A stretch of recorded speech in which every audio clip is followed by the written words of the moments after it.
Hello there, YouTube. I have come to realise that my channel, at least when it comes to talking about books, is highly political.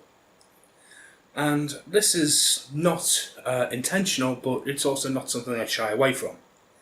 And one of the things that I want to address about that is that I don't want my channel to become a reactionary hate channel.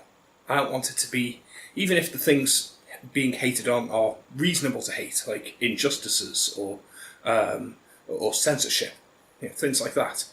I would rather have this channel be a channel that promotes things I enjoy. And I also want it to be something that can promote the reasons that I revere certain things. And one of those things is reading in general. Now, I've only been reading for pleasure now for about a year. Maybe a little over a year, I'd say. At least on a regular basis. I was one of the typical Western people, like America, Canada, Europe, Australia and New Zealand, all the same, and the UK is no different.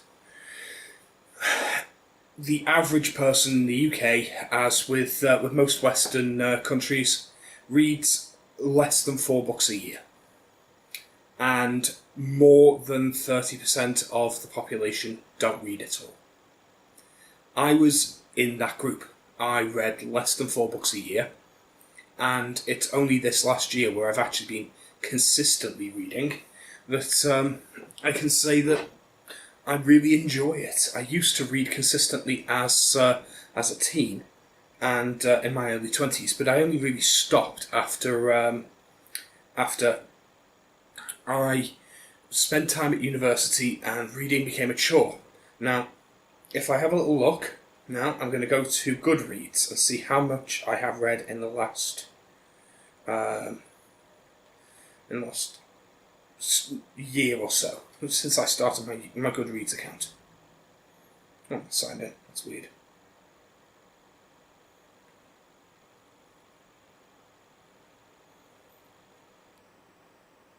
Here we are. Right. So, I don't know why it bothered to sign me out, and now it's taking forever to load. Goodreads is really badly designed, by the way. If you're not too familiar with Goodreads, it is terribly designed. The app is even worse. So, I have read... Why is it telling me that? Right, okay, so...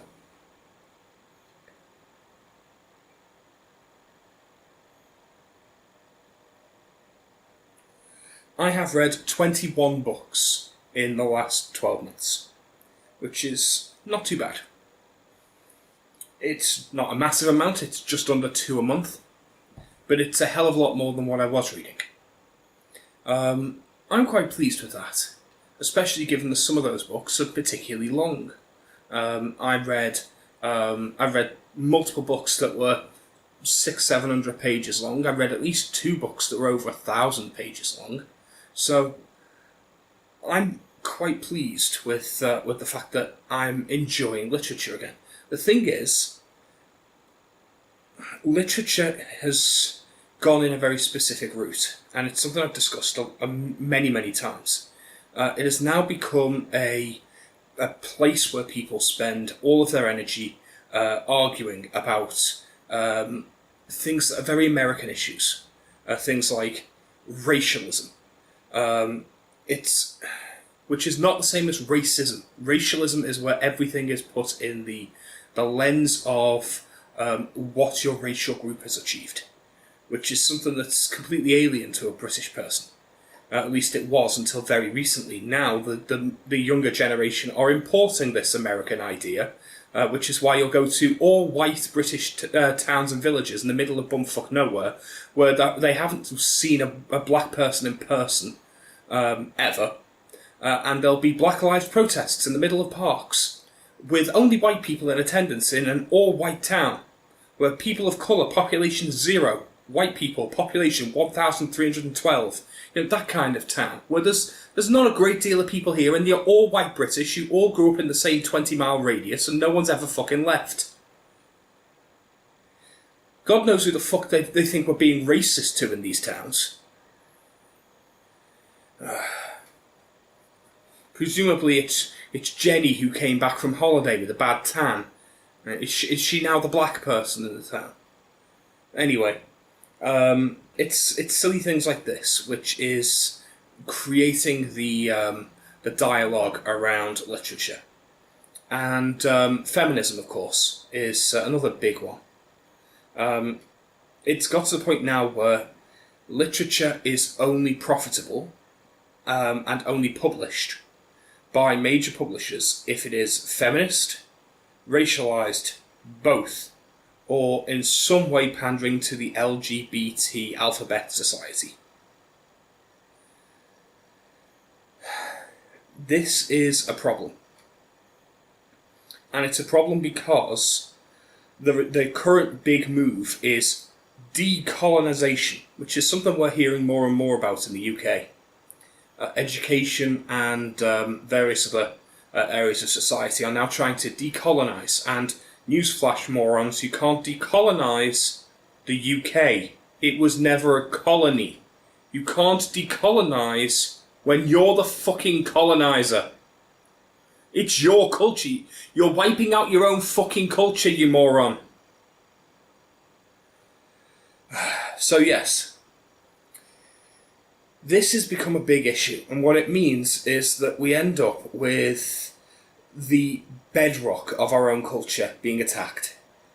That's something that I'm bothered by, and I want to push back against it. Not by calling out every time a stupid intersectional feminist or racist, white-hating Antifa member says something stupid on the internet, because frankly, if I did that, I'd be here all day. I would rather just celebrate the better things, such as the literature of the Western canon. Now, I think the Western canon is a good thing in general. Not always a good thing. There are problems with it, but a good thing in general. If you want to know about your own culture, the best thing you can do is read the things that influenced it. I think that by reading what came before, or what's influenced the current trends, you can understand where our culture is going and where it's been. And great examples of this are names you already know. Names like Charles Dickens and Jane Austen. These are not going to be a surprise to anyone. These are names that have survived the test of time. And there's a good reason that they have. It's because they're important seminal works. They are important foundational texts of our culture. And one of the things I want to do is promote a proper reverence of the Western canon by Western people. Because there are a lot of people doing the opposite. There are a lot of people wanting to ignore the Western canon, stop teaching it in schools, stop promoting it as a part of our culture. They want to decolonise the canon. They want to add in African and Asian works, and they want to make it into something that it's not. The thing is, I have no issue with an Asian person wanting Asian texts to be a foundation of their culture, but it's not the foundation of mine. And that's important. The Western canon is the basis of Western culture. But that doesn't mean it's the basis of world culture. If there are important texts for someone from Ethiopia that represent African culture to them, then great. That's good. Go for it. But they're not representative of my culture. And one of the things that I am now going to be doing, one of the things that I'm now pushing, and I think it's fair to do this, is I am now going to be unapologetically and emphatically proud of my heritage, my culture, my gender, and everything else about me, in exactly the same way as the social justice styled political groups usually are. I am not going to shy away from the fact that the vast, vast majority of the texts I read are going to be by white men, because white men did great things. It doesn't matter that you think that's unfair. If you do indeed think it's unfair, it doesn't bloody matter. They were the foundation of our culture, and I'm not going to erase their achievements because you've got to be in your bonnet over what the shape of their genitals were or the tone of their skin. I'm not going to put up with it. So I'm going to be proud to be British. I'm going to be proud to be white. I'm going to be proud to be a man. In exactly the same way as you think it's fair to be proud to be the others, if indeed that is your stance. So, if you have a problem with this, I very much suggest you unsubscribe and frankly fuck off now. You see, the thing is, there's nothing wrong with having reverence for your own cultural upbringing. You see, I'm not actually proud of being a white man. Being a white man is incidental. I have no reason to be proud of my skin colour. What's my skin colour ever done for me? But I'm not going to racialise my reading. I'm going to read the Western canon because it formed my cultural upbringing. I'm not going to read it because they're by white people. In the same way as I'm not going to go out of my way to read texts by black people because I need to expand my racial influence. I need more diversity. You know, you get diversity from diversity of thought. You don't get diversity through different skin colours. That doesn't mean anything. So that's what I'm going to be doing. And I think that that's going to make for a very interesting time on this channel, because I'm going to go through a few different things. You may see behind me I have a few leather-bound books there. I'm going to be discussing them in a future video. I'm going to go through them. I'm going to review the product because the collection of leather-bound books is a fairly nice collection, though there are a few issues with it. I enjoy it, and I got it for a reasonable price, so I'd like to go through it and see if others would also like it. But also, I want to discuss what these books mean. And my next video on this topic is going to be not only me going over those books, but also a criticism of the Western canon. Because, like I say, it is not perfect. Far from it. You see, one of the problems that I've got with the Western canon is that it is almost entirely literary fiction. And literary fiction just means contemporary drama. That's all it means. Contemporary drama of the day. So, Jane Austen wasn't writing period dramas, she was writing contemporary novels, contemporary romance, that's what she was writing. And then times have moved on, and now they're period drama, which is fine for describing the time period, I suppose, but it's not overly useful. So yeah, my big problem is that they ignore a lot of what I feel is the preeminent works of our modern culture. Because I think the modern Western culture is heavily, heavily leaning towards geek culture. And one of the things that I really like is that modern culture is a mix of old Western culture and modern geek culture. That's what I want to promote, because I think that has a mixture of everything. I think you can take the political bedrock that is the Western culture, and you can add in the geek experience. And by putting them together, you end up with a reverence for intelligence and technological progress, and a wonder for science and future and progress that I think, when merged with classical liberal values of personal liberty, civil rights, things like those, creates a potential future that is fantastic. It's being undermined by many other groups. There is a lot of pushback, and everyone is politically charged. It's very difficult now not to find political extremes in every aspect of life. The age of the political moderate is pretty much over, and frankly, that's social media's fault. But I want to promote that ideal. I think those mergers, those mixings, can create something really special. So that's what I want to put forward.